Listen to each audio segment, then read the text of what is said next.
নমস্কার বন্ধুরা, কেমন আছেন সবাই? পেশার রান্নাঘরে সকলকে স্বাগত জানাই। আজকে আমি রেসিপি শেয়ার করব ঝিঙে আলু পোস্ত। সকলেরই খুব পছন্দের এই ঝিঙে আলু পোস্ত খেতে খুবই ভালো লাগে। চলুন তাহলে দেখে নেওয়া যাক আজকের এই ভিডিওটি। এখানে আমি নিয়েছি ঝিঙেটাকে আমি এইভাবে চৌকো শেপ করে কেটে নিয়েছি, আর আলুটাকে একইভাবে আমি কেটে নিয়েছি। 5টা কাঁচা পাকা লঙ্কা আর নিয়েছি পেঁয়াজ, দুটো মাঝারি সাইজের পেঁয়াজ নিয়েছি। আমি পোস্ত নিয়েছি, পোস্তটাকে আমি বেটে নেব। আমি কড়াইয়ের মধ্যে দিয়ে দেব সরষের তেল। তেলটাকে ভালোভাবে গরম করে নেব। এর মধ্যে দিয়ে দেব গোটা কালো জিরে আর দিয়ে দেব কোচানো পেঁয়াজ। দিয়ে পেঁয়াজটাকে হালকা একটু ভেজে নেব।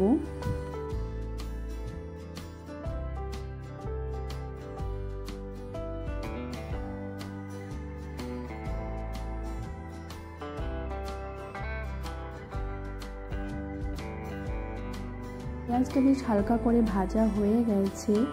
এরপর আমি এর মধ্যে দিয়ে দেব 5টা কাঁচা পাকা লঙ্কা, দিয়ে একটু হালকা করে নেড়ে চেড়ে নেব।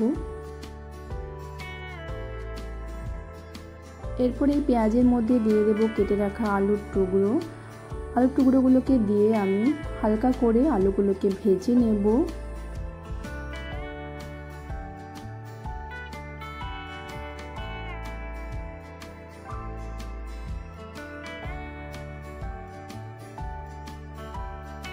আলুটাকে হালকা করে ভেজে নিয়েছি। এরপরে আলুর মধ্যে দিয়ে দেব কেটে রাখা ঝিঙে।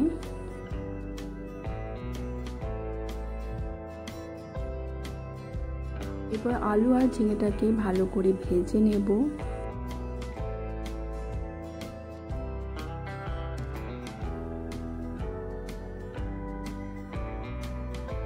হালকা করে নেড়ে চেড়ে নিয়ে এরপর আমি এটাকে ঢাকা দিয়ে দেব, কারণ ঝিঙে থেকে জল বেরোবে।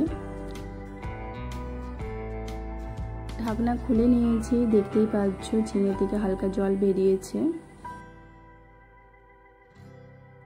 আবারও এটাকে হালকা করে নেড়ে চেড়ে নেব। এই পেলে আলুটা প্রায় সেদ্ধ হয়ে গেছে। এবার আমি এর মধ্যে দিয়ে দেব ছোট চামচের 2 চামচ পরিমাণ লবণ আর দিয়ে দেব লঙ্কা গুঁড়ো, দিয়ে সবকিছু মিশিয়ে নেব।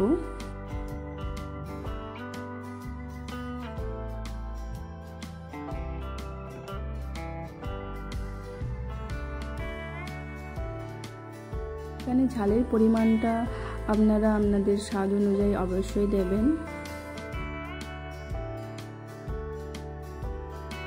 দেখতেই পাচ্ছ ভালোভাবে আমি এটাকে মিশিয়ে নিয়েছি। কালারটা কতটা চেঞ্জ হয়ে গেছে। এরপর আমি এর মধ্যে দিয়ে দেব বেটে রাখা পোস্ত লেগে থাকা বাটিতে অল্প জল দিয়ে জলটা এর মধ্যে দিয়ে দেব। দিয়ে এরপর সব কিছু ভালো করে মিশিয়ে নেব।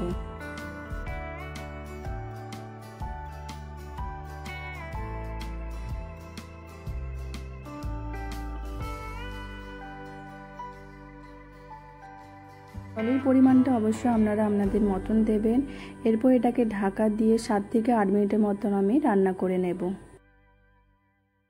ঢাকনা খুলে নিয়েছি, দেখতেই পাচ্ছ পোস্ত প্রায় রেডি হয়েই গেছে। এরপর আমি একটু হালকা করে নেড়ে চেড়ে নেব। বেশি শুকনো করিনি, আমি এরকম রেখেছি। এরকমই বেশি খেতে ভালো লাগে। আজকের এই ঝিঙে আলু পোস্ত রেসিপি যদি আপনাদের ভালো লেগে থাকে অবশ্যই কমেন্ট করে জানাবেন, আর একটা লাইক করে দেবেন, আর প্লিজ চ্যানেলটিকে সাবস্ক্রাইব করে দেবেন। ভালো থাকবেন, ধন্যবাদ।